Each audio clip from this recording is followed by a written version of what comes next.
If you're applying to dozens of work from home jobs at 2 in the morning and you turn around and get instant rejection emails at 2 a.m., it's not your qualifications. It's the way that the ATS system has parsed your keywords. So the ATS isn't an evil robot designed to throw away resumes.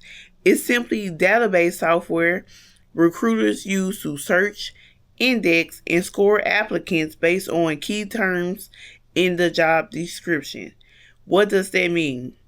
So the single biggest keyword ATS software looks for is the job title, the exact job title. It can be a shortened version of it. It can be another form of saying the same job title. It has to be the exact job title. So if the posting asks for a remote customer support specialist and your resume header says administrative assistant, you lose instant points, even if the duties match. Okay? You have to make sure. This is one of the biggest mistakes that I see people make, but it's one of the easiest to fix. So when you are applying for a specific job, when you are applying for a job, a work from home job, make sure on your resume, if it says remote customer support specialist, that is what you put on your resume, not administrative assistant, not customer support representative, not even just customer support specialist. You want to put remote customer support specialist in your heading.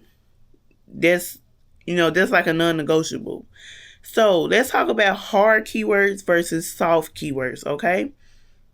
So the non-negotiables are that the system scans for specific tools, platforms, and certs or certifications, such as Zendesk, Salesforce, Excel, typing word per minute, chargeback disputes, fraud risk, and Slack.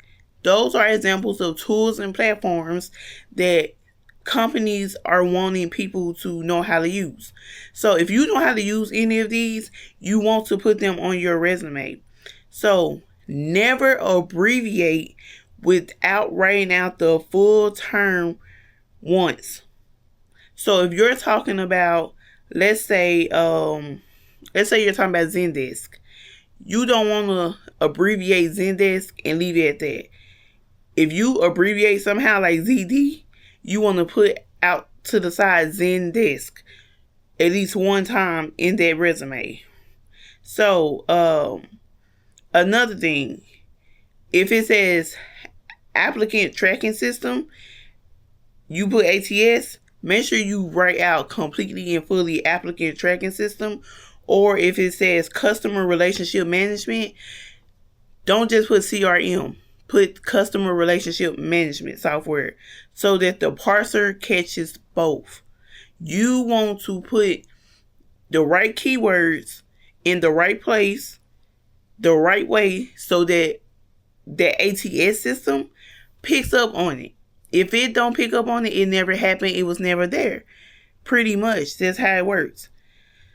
So just be careful when you're abbreviating things. I personally will only abbreviate if they have it abbreviated in the job description. If the job description does have it abbreviated, I will put both.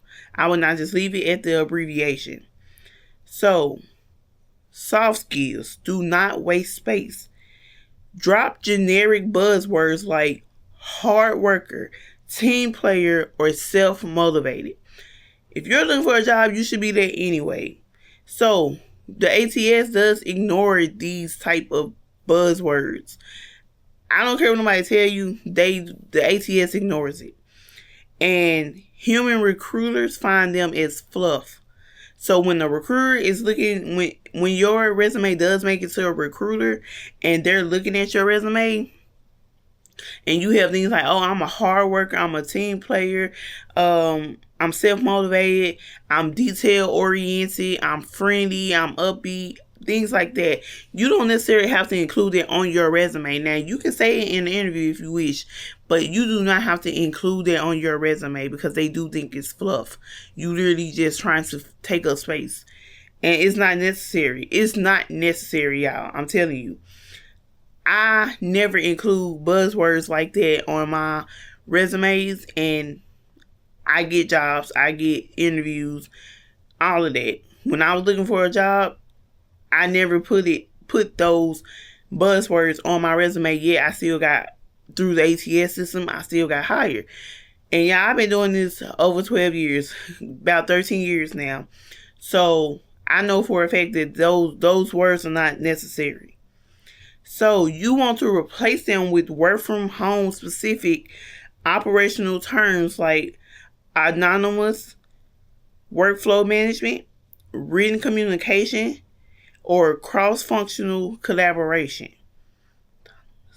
Okay, so you could do written communication or cross-functional collaboration. To me, those sound better because that word, I probably just butchered it, but it's okay, y'all. It's okay.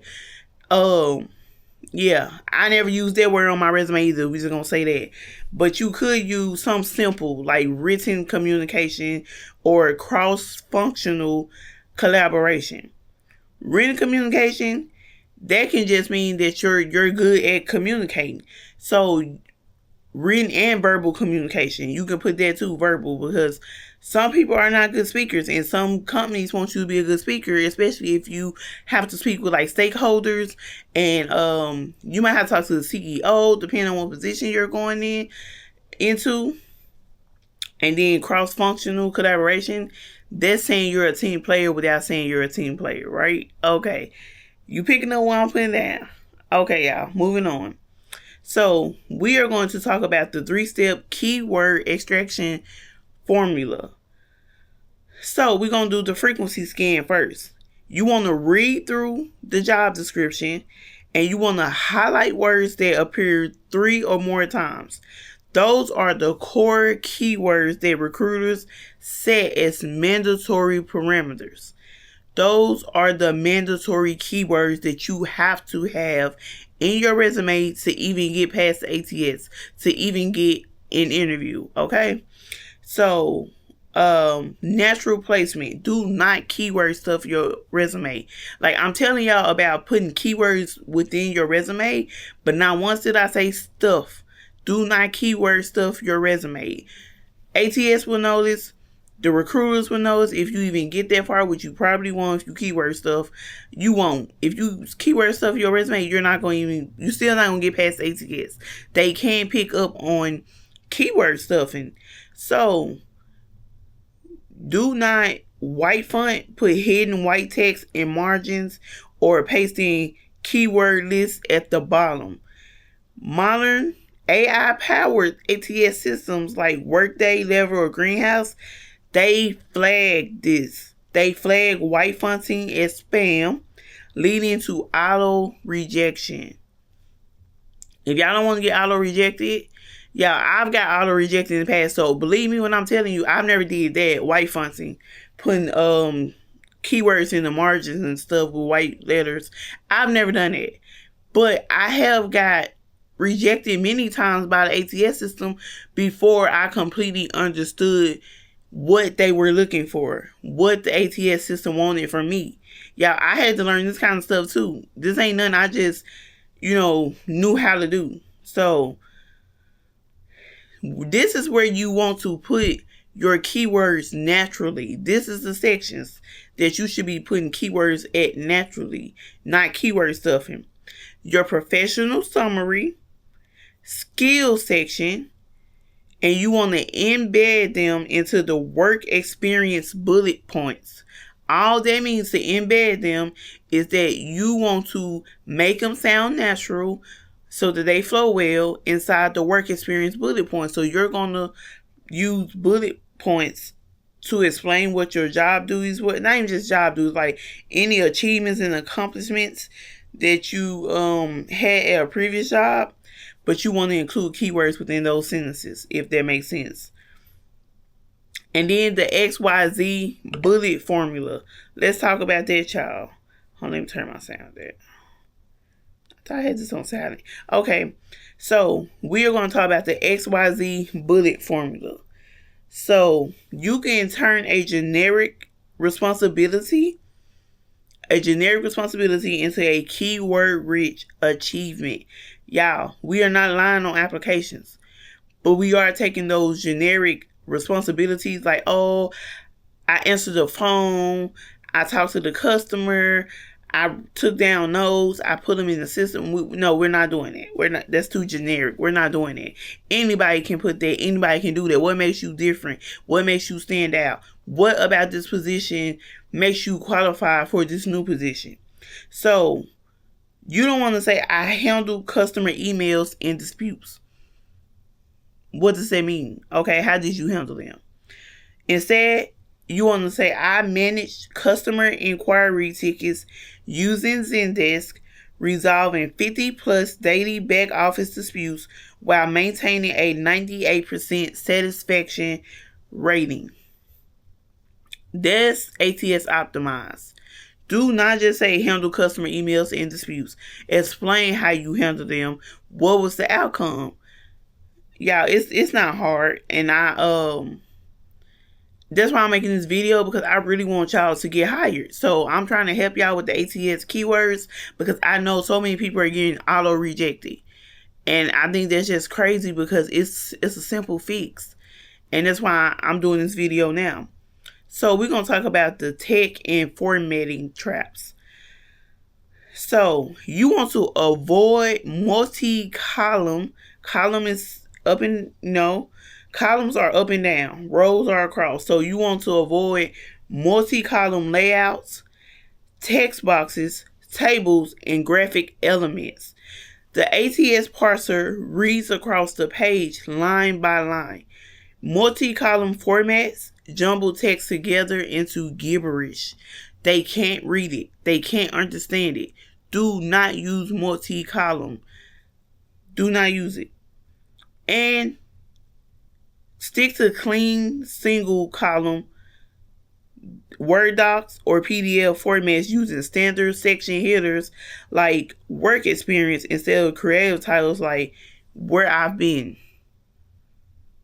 I don't know who used something like that, but obviously somebody did, and y'all don't do it no more. Please, please don't do it again. Please don't do it again. No one cares where you've been. Like, just do your work experience. Put work experience, y'all. You don't gotta get fancy. You don't gotta get creative on these resumes. Just be honest. Put the information that they're asking for, that they're requiring. Know what to look for in these job descriptions. And also, do not include your picture. I don't care what nobody say. You don't have to make this resume cute. Wait, let me put this down so I can do it. Cute. It needs to be professional and clean. So do not put your picture. I know you go to like Canva and they have these you go to Canva and they have these templates with your picture on it. No. Big X. It's a no. Do not use your picture. I don't care what you look like. I don't care how pretty you is. I don't care. Just don't use it, okay? Don't use your picture at all, okay, y'all? So, keywords get you past the bot, but your resume layout keeps the human recruiter reading. Click the video on screen right now to download my free 100% ATS proof single column template. I'll see y'all in my next video. Bye, y'all. Okay, y'all. Hope y'all enjoyed that video. Now that you have the list, your resume needs to bypass their automated screening. Watch this next video to fix your ATS keywords.